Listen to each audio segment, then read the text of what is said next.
खूनी दुल्हन। आरती और विकास अपने माँ बाप के साथ दिल्ली में रहते हैं। जर्नलिस्ट होने की वजह से विकास को बहुत बार काम के लिए देर रात तक ऑफिस में रहना पड़ता है, जिस पर ज्यादातर आरती जागकर उसका इंतजार करती रहती है। इसी तरह एक रात आरती विकास का इंतजार करते हुए घर की बालकनी में खड़ी होती है। इनकी जॉब तो जैसे मेरी सौतन बन गई है। मुझसे ज्यादा उसी के साथ टाइम स्पेंड करते हैं और हम यहाँ इंतजार करते हुए मर जाएं। अपने आप से ये सब बोलते हुए आरती की नजर मोहल्ले के कोने वाले घर पर पड़ती है, जिसकी लाइट्स ऑन देखकर वो हैरान रह जाती है। ये इस घर की लाइट्स कैसे ऑन हो सकती हैं?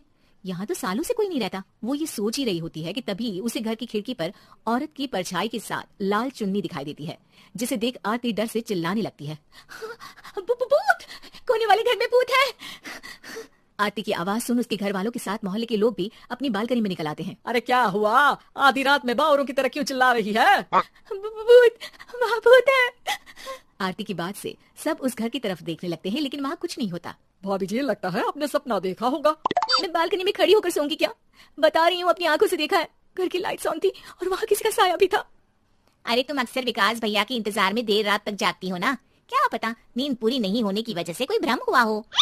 मोहल्ले के सब लोग और आरती के सास ससुर उसे समझा ही रहे होते हैं कि अचानक उसी घर से किसी औरत के गाने की आवाज सुनाई देती है। आजा ओ मेरे प्रियतम आजा।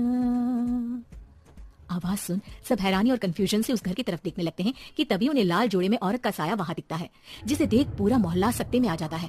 अरे ये तो कोई दुल्हन है। अरे नहीं नहीं, भूत नहीं है। अरे फिर तो पक्का तेरी दुल्हन है। अरे नहीं नहीं, वो तो मायके गई है। हद है, पहले इससे निपट ले, बाद में इस पर डिस्कशन कर लेना। बड़ा भ्रम बोल रहे थे ना, अब फटी ना सबकी। और नहीं नहीं, मैं किसी से नहीं डरता भाभी जी। भूत जैसा कुछ नहीं होता। या तो इस घर के मालिक यहाँ आ गए हैं या फिर किसी ने खाली घर देख कर कब्जा कर लिया है। हमें वहाँ जाकर देखना चाहिए। बात में लॉजिक मानकर सब बाहर इकट्ठा हो जाते हैं कि तभी विकास भी वहाँ पहुंच जाता है। क्या बात है? इतनी रात को पूरा मोहल्ला यहाँ कैसे? भूतिया दुल्हन की वजह से। क्या तुम्हारे अलावा भी कोई दुल्हन भूतिया हो सकती है? इस भूतनी का किस्सा निपटने दो, फिर तुम्हें अपनी भूतनी दिखाती हूँ। अब सारे लोग मिलकर विकास को पूरी बात बताते हैं, जिसे सुन वो भी उनके साथ जाने के लिए तैयार हो जाता है। जिसके बाद वो सब डरते हुए उस घर के सामने जाकर खड़े हो जाते हैं। तुम सब यहीं रुको, मैं अंदर जाता हूँ। अकेले जाओगे? अरे नहीं नहीं, आप सबकी नकली भूतनी भी तो होगी ना मेरे साथ।